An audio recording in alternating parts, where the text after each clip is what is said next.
साल था 1567 और जगह चित्तौड़गढ़ का किला। देखिए, एक तरफ थी एक बादशाह की जिद और दूसरी तरफ एक पूरे राज्य की आन।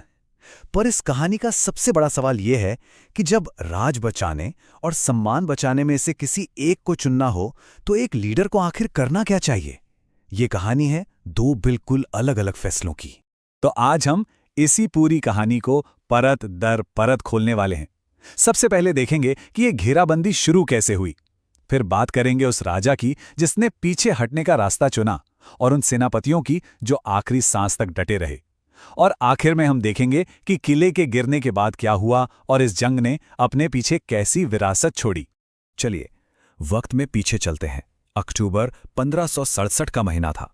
मुगल सल्तनत के शहंशाह अकबर अपनी पूरी ताकत के साथ मेवाड़ की सरजमी पर आ पहुंचे थे और उनकी मंजिल चित्तौड़गढ़ का वो मशहूर किला जो राजपूतों के गुरूर का सबसे बड़ा निशान माना जाता था। देखिए, ये सिर्फ पत्थर की दीवारें नहीं थीं। सदियों से यह किला राजपूतों की आन बान और शान का प्रतीक रहा था। इसे अजेय माना जाता था।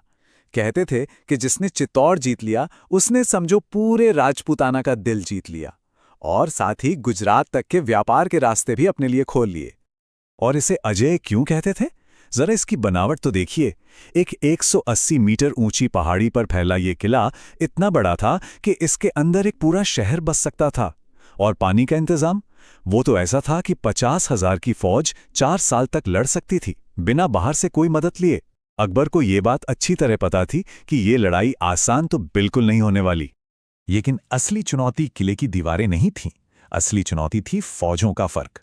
एक तरफ अकबर की 80,000 से भी ज्यादा बड़ी सेना जो तोपों और बंदूकों से लैस थी और दूसरी तरफ किले के अंदर सिर्फ 8,000 राजपूत सिपाही। ये लड़ाई ताकत की कम और हिम्मत की ज्यादा होने वाली थी। और यहीं पर कहानी में नेतृत्व का वो पहला और सबसे बड़ा सवाल आकर खड़ा हो जाता है। मेवाड़ के शासक राणा उदय सिंह इस आते हुए तूफान का सामना आखिर कैसे करेंगे? तो राणा उदय सिंह ने अपने सलाहकारों के साथ मिलकर एक ऐसा फैसला लिया जो आज तक इतिहास में बहस का एक बड़ा मुद्दा बना हुआ है। उन्होंने चित्तौड़ छोड़कर गोगुंदा की पहाड़ियों में जाने का फैसला किया। इसके पीछे सोच ये थी कि अगर राजा बचेगा तो मेवाड़ बचेगा, संघर्ष को आगे भी जारी रखा जा सकेगा और किले की हिफाजत का पूरा जिम्मा अपने दो सबसे काबिल सेनापतियों जयमल राठौर और पत्ता चुंडावत के कंधों पर डाल दिया गया। अब ये एक सोचा समझा रणनीतिक फैसला तो था, लेकिन इतिहास ने इसे हमेशा शक की निगाह से देखा है। मशहूर इतिहासकार कर्नल जेम्स टॉड ने तो यहां तक लिखा कि अगर राणा सांगा और महाराणा प्रताप के बीच उदय सिंह न होते तो मेवाड़ का इतिहास शायद और भी शानदार होता। तो आप समझ सकते हैं कि यह फैसला रणनीति और सम्मान के बीच की एक बड़ी लड़ाई बन गया। तो एक तरफ तो था राजा का वो फैसला जिसका मकसद था राजवंश को बचाना, और दूसरी तरफ किले के अंदर मौजूद थे वो दो सेनापति जिन्होंने एक बिल्कुल अलग रास्ता चुना, बलिदान का रास्ता।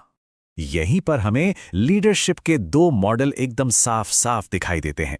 राणा उदय सिंह का रास्ता था दूर की सोचने का, वंश को बचाने का, जिसे हम कह सकते हैं संरक्षण, जबकि जयमल और पत्ता का सिद्धांत था सम्मान का, अपनी मिट्टी के लिए आखिरी दम तक लड़ने का, यानी बलिदान।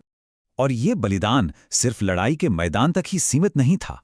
राजपूतों की युद्ध परंपरा में जौहर और साका का एक बहुत अहम स्थान था। जब हार तय हो जाती तो सम्मान बचाने के लिए हजारों औरतें खुद को आग के हवाले कर देतीं। इसे जौहर कहते थे। और इसके ठीक बाद केसरिया बाना पहनकर मर्द अपनी जिंदगी की आखिरी लड़ाई लड़ने के लिए निकल पड़ते थे। इसे कहते थे साका। मतलब दांव पर सिर्फ किला नहीं था, बल्कि एक पूरी तहजीब की इज्जत थी। 4 महीने गुजर गए। किला अब भी सीना ताने खड़ा था। अकबर की इतनी विशाल सेना भी अब थकने लगी थी।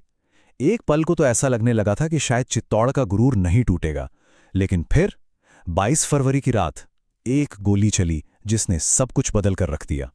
अकबर के अपने इतिहासकार अबुल फजल अपनी किताब अकबरनामा में लिखते हैं कि बादशाह ने खुद अपनी पसंदीदा बंदूक संग्राम उठाई।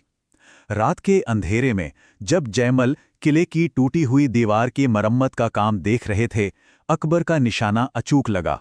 और वो गोली सिर्फ जयमल को नहीं लगी, वो गोली किले के हौसले को भी जा लगी। अपने सेनापति के गिरते ही किले के अंदर सब कुछ बदल गया।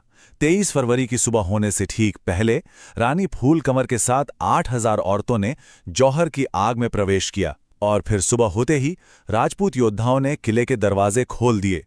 ये उनकी आखिरी लड़ाई थी, उनका साका।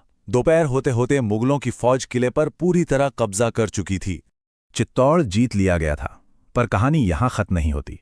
असल में जीत के बाद जो हुआ वो इस कहानी को और भी ज्यादा पेचीदा बना देता है। जीत का जश्न खून से मनाया गया। अकबर के हुक्म पर किले के अंदर मौजूद करीब 30,000 आम लोगों को, मतलब वो लोग जो लड़ाई का हिस्सा भी नहीं थे, उन्हें मौत के घाट उतार दिया गया। ये चित्तौड़ के इतिहास का शायद सबसे काला दिन था।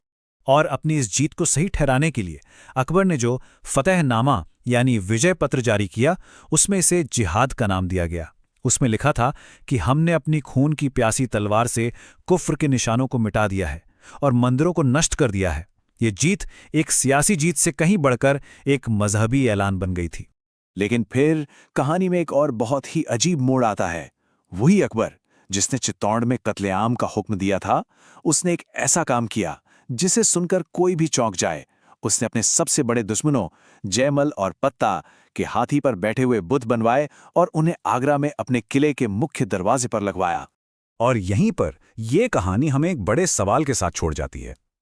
अकबर ने उन योद्धाओं को क्यों सम्मान दिया जिन्हें उसने खुद हराया था? क्या ये उनकी बहादुरी को एक सलाम था, या फिर ये अपनी ताकत का एक प्रदर्शन था, ये दिखाने के लिए कि देखिए दुनिया के सबसे बड़े सूरमा भी उसके सामने हार गए? एक ही घटना, एक ही जीत, लेकिन उसकी विरासत कितनी अलग। इसका जवाब शायद इतिहास